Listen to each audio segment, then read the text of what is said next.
Imagine ser pego como um refém e enterrado vivo em um caixão nas areias do Iraque. Você tem um celular e um prazo de 2 horas para descobrir o motivo, conseguir o resgate e ainda tem que proteger a sua família dos sequestradores. Se o tempo acabar, você morre sufocado. Esse é o filme Enterrado Vivo, de 2010. E esse é o canal Arquivo 93. Curta o vídeo e se inscreva. O filme começa com uma chama de isqueiro iluminando o interior de o que parece ser um caixão. Paul, o protagonista, está amarrado e amordaçado. Se debatendo bastante, ele consegue retirar a mordaça. Paul então começa a pedir por socorro, mas ninguém responde. Em seguida, ele força a caixa para cima e para os lados, mas ela não se move. Usando as chamas do isqueiro, Paul consegue ver a ponta de um prego e a usa para soltar suas mãos. Com a respiração ofegante, ele tenta descobrir onde está. Esticando o braço, ele leva a luz até o outro lado da caixa, onde estão seus pés. Nesse momento, ele percebe que está em um caixão, feito de ripas de madeira bem frágeis. Ainda confuso, Paul volta a tentar usar a força e empurrar o que pode ser a tampa para cima, mas sem sucesso. Por alguns segundos, ele apaga as chamas do isqueiro e descansa. É nessa hora que o brilho e o som de um celular vibrando iluminam o local. Paul se assusta e tenta pegar o aparelho, mas ele está muito longe de suas mãos. A pessoa do outro lado da linha desiste de completar a chamada, mas Paul não desiste de pegar o celular. Com o aparelho já em mãos, Paul desbloqueia. Nele podemos ver que as palavras estão em árabe, mas aparentemente o protagonista consegue entender um pouco. Sem perder tempo, Paul tenta relembrar um número de telefone importante, que pode ajudá-lo nessa situação. Ele se vira para o lado, colocando o isqueiro de pé no fundo do caixão. Em seguida, enfia as mãos nos bolsos e acha sua carteira, mas ela está vazia. Paul retira tudo dos bolsos, mas encontra apenas um cantil de bebida, um pouco de amendoim e um frasco de remédios, mas nada do número de telefone. Nesse momento, ele tem uma ideia. Colocando o código dos Estados Unidos, Paul liga para o número 911, a emergência. Ao ser atendido, Paul implora por ajuda, dizendo que está enterrado em um caixão e que não consegue respirar. A atendente pergunta seu nome e onde ele está. Desesperado e com falta de ar, Paul responde: "Eu estou num caixão. Eu não sei onde. Eu não estou com muito medo. Um caixão velho de madeira." A atendente acha muito estranho e começa a fazer perguntas sobre como ele está ligando para ela. Paul conta que encontrou um celular. A atendente continua a fazer perguntas sobre como ele foi parar lá e o que está acontecendo.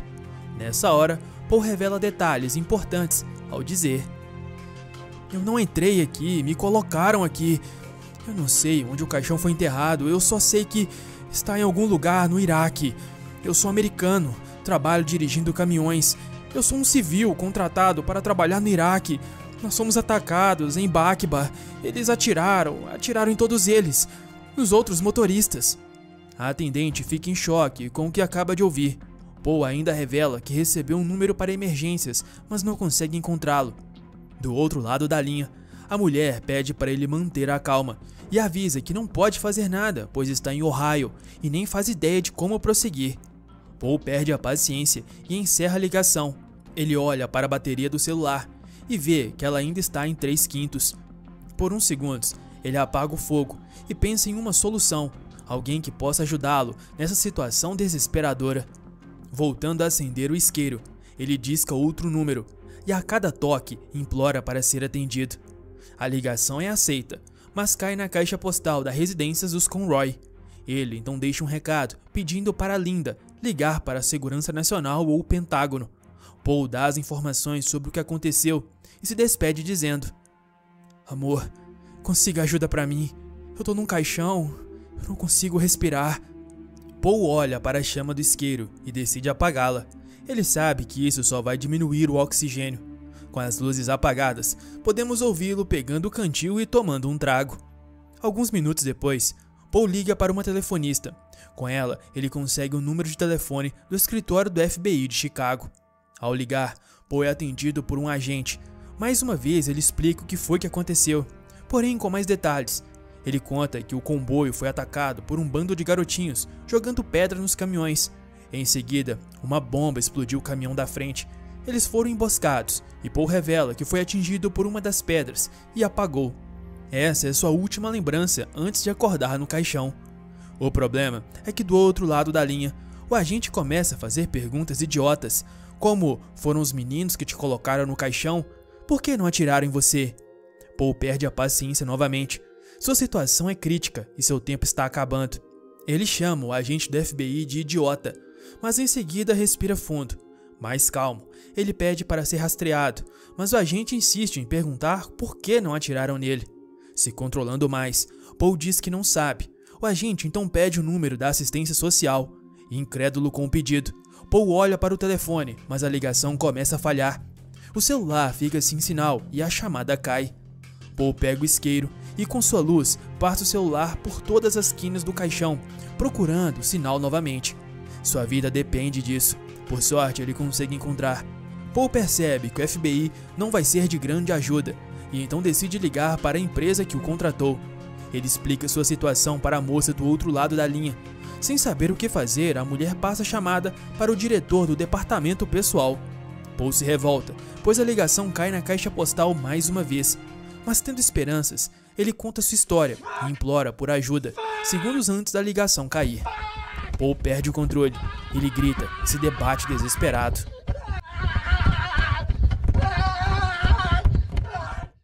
Algum tempo depois, mais calmo, Paul tem uma ideia. Ele procura pelo número da chamada perdida de minutos antes. Ao encontrá-lo, ele disca e é atendido. Do outro lado da linha, um homem com um sotaque extremamente carregado atende. Ele é iraquiano e brinca com Paul, perguntando se ele consegue respirar e se é um soldado. Paul explica que não é um soldado, mas o ódio do iraquiano é evidente. Ele insiste que Paul é um soldado, até finalmente revelar sua verdadeira intenção. O homem pede 5 milhões em dinheiro, até as 9 horas da noite. Caso contrário, ele será enterrado. Faltam apenas 2 horas. Sua situação piora a cada minuto. Paul diz que sua família não tem esse dinheiro. Do contrário, ele não estaria naquele país. Mas o iraquiano não se importa e manda o motorista de caminhões conseguir o dinheiro de outra maneira, na embaixada americana, e encerra a chamada. Paul fica desolado e quase se entrega. Ele percebe que sair vivo dessa não será fácil. Pouco depois, Paul finalmente consegue falar com alguém que entende a sua situação. Rebecca Browning, de Washington. Ela faz algumas perguntas ao Paul sobre onde ele estava no momento do ataque e sobre o resgate pedido pelo sequestrador. Paul diz a ela o que sabe e logo pergunta se eles vão pagar. Nessa hora, Rebecca avisa que eles já estão fazendo tudo o que podem para resgatá-lo, mas pagar o resgate eles não podem, pois a política dos Estados Unidos é de não negociar com terroristas. Ao ouvir isso, Paul perde a paciência outra vez, principalmente quando Rebecca diz que entende a frustração dele. Furioso, Paul grita que é impossível, porque ela está sentada em uma cadeira no ar-condicionado, enquanto ele vai morrer soterrado. Paul volta a se acalmar, já que Rebecca não discute. Ela aproveita para dar a ele um número de telefone de um cara chamado Dan Brenner, um especialista em resolver esse tipo de situação. Paul pergunta se ele deve ligar para a polícia e contar sua história, mas que depressa, Rebecca diz para ele não fazer isso, pois vai acabar atrapalhando o resgate. Ela chega a se alterar, mandando o Paul não ligar para eles, mas sim para Dan Brenner. Paul é convencido e liga para o Dan em seguida. Assim que atende a ligação, o especialista em resgates fala que Paul deve estar enterrado em uma cova rasa, caso contrário não teria sinal. Ele também pergunta quanto de bateria o celular tem. Paul conta que menos da metade. Enquanto eles conversam, o sequestrador liga novamente. Paul atende e o iraquiano lembra que ele tem menos de 2 horas até ser enterrado vivo. Eles começam a discutir. Paul fala que a embaixada não vai pagar o resgate.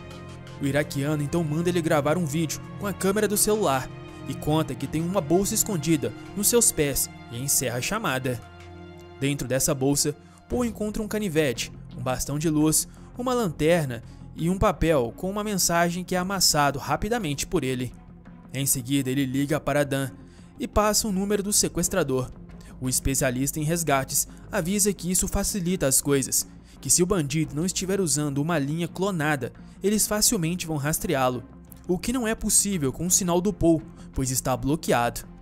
Cada vez mais nervoso, ele ameaça fazer o vídeo se for necessário para sair dali, mas Dan o tenta convencer do contrário.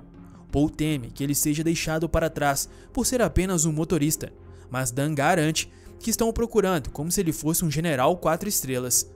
Eles continuam conversando sobre a situação. O motorista então pergunta sobre quantos já foram sequestrados. Dan responde que muitos, centenas. Ele afirma que esse é um negócio lucrativo na região, feito por pessoas desesperadas que estão passando fome. Paul então pergunta sobre quantos ele já resgatou. Dan se cala por alguns segundos, mas devido à insistência, ele responde que poucos, mas garante que se importa com cada um deles. Para motivar Paul, Dan fala sobre um jovem estudante de medicina que ele salvou há menos de 3 semanas. O nome é Mark White. Ele ainda avisa que seus homens já estão indo para um local que rastrearam. Ele pede para Paul ficar tranquilo e ligar novamente em 10 minutos. Paul sofre de ansiedade e aqueles remédios de antes são para controlá-la. Ele toma uma dose de seus remédios e um gole de bebida antes de fazer uma nova ligação. Dessa vez, ele liga para sua velha mãezinha. Paul sente que sua hora está chegando e quer ouvir uma última vez a voz dela. A pobre velhinha sofre de Alzheimer, por isso mal se lembra do filho. Paul chora após desligar, por não conseguir ouvir um eu te amo dela, já que ela não se lembra dele. Mas as coisas só pioram. Paul recebe uma foto no celular. Ao abrir, ele vê que é uma de suas colegas de trabalho. Ela está amarrada e amordaçada. O sequestrador liga mandando ele fazer o vídeo, caso contrário, a mulher irá morrer. Paul implora para ele não fazer isso, porque ela tem 2 filhos, mas o homem diz que tem 5 e não se importa. Paul se vê sem saídas. Ele acaba cedendo à pressão e fazendo o tal vídeo. Pouco depois, Paul consegue mudar o idioma do celular. Com isso, ele descobre o número do mesmo. Sua primeira reação é ligar para Linda, sua esposa, e contar a ela o número. Mais uma vez, a chamada cai na caixa postal, porém, ele deixa o recado contando. A bateria do celular está acabando, assim como o seu tempo. Ficando em silêncio, Paul consegue ouvir o som de pessoas cantando. Isso faz pensar que está mais próximo da superfície do que imaginava. Então ele começa a forçar a madeira do caixão, mas é interrompido por uma mensagem com um vídeo. Ele pega o celular e vê do que se trata.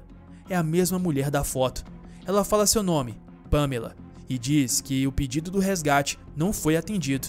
Ela olha para o lado e o sequestrador atira em sua cabeça. Paul tem uma crise de ansiedade fortíssima. Ele chega a vomitar. Sua cabeça gira enquanto pensa no que aconteceu nas últimas horas.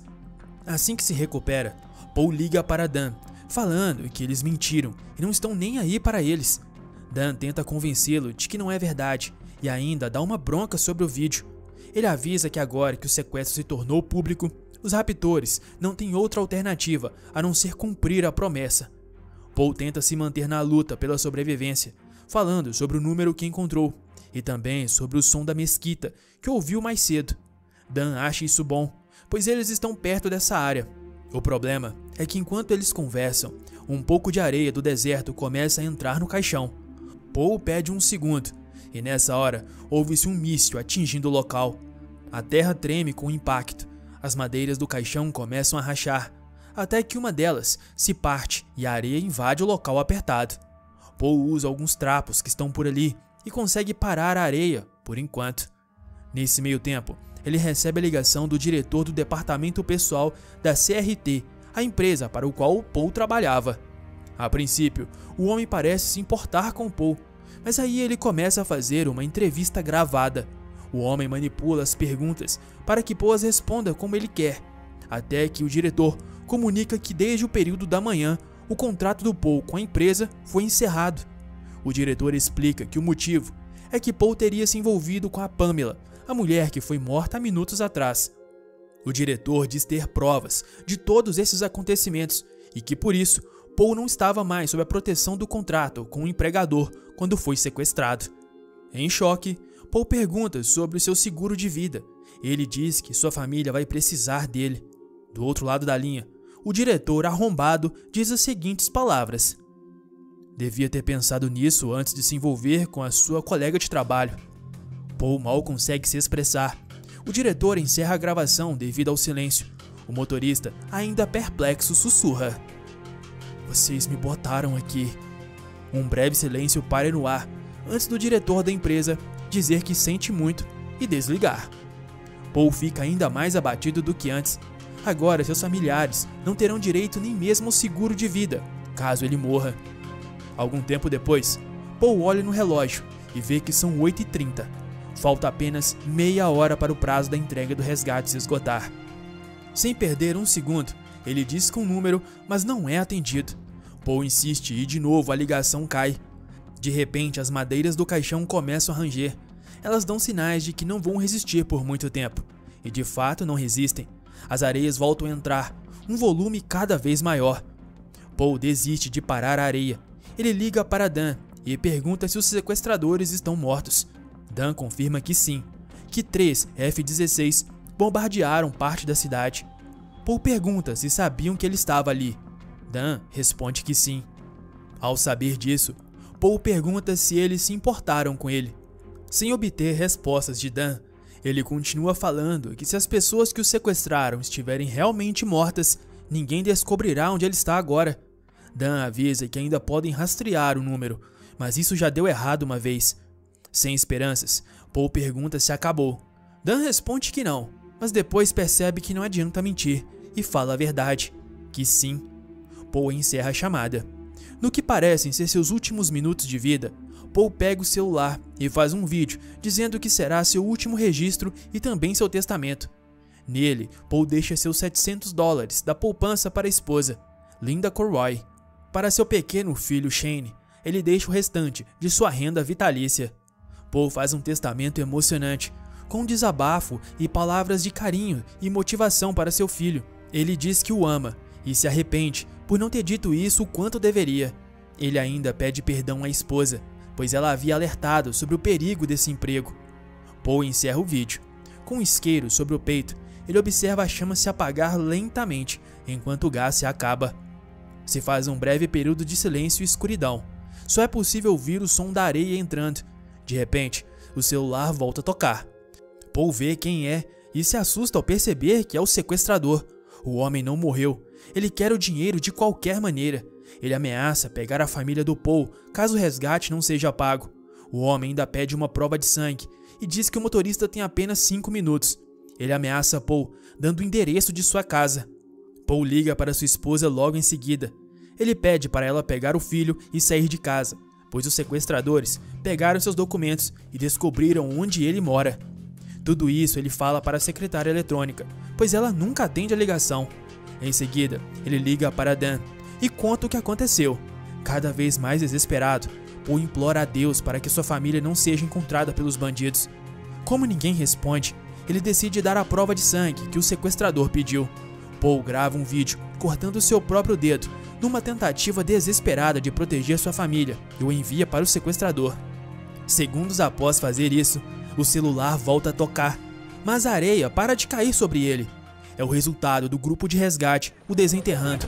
Uma luz forte ilumina seu rosto. Tudo não passa de um delírio devido à dor. Paul volta à realidade. A areia continua caindo e o telefone tocando. Ele atende e do outro lado é Dan Brenner. Dessa vez, dá para ouvi-lo em algum tipo de veículo. Ele avisa que estão indo buscá-lo, que descobriram onde ele foi enterrado. Paul pergunta como descobriram. Brenner explica que pegaram um homem nos arredores de Bagdá, que sabia onde um americano foi enterrado. Brenner pede mais 3 minutos. Pede para ele aguentar, pois já estão chegando. Nesse momento, alguém liga para Paul. É sua esposa.